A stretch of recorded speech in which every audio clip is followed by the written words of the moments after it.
Amidst Delhi choked with air pollution among potential solutions, what is discussed is artificial rain or cloud seeding, which becomes an important issue for GS in UPSC as well as other state PCs exams. So, let's learn about artificial rain or cloud seeding. With basic science, we are very well aware that water vapor condenses around small particles to form the droplets that make up a cloud.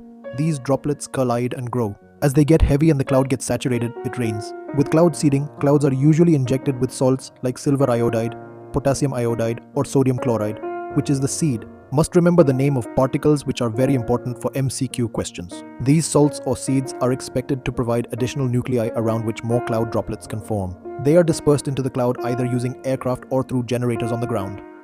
Seeding accelerates cloud microphysical processes. You need sufficiently large droplets that can reach the surface of the earth and not evaporate on the way.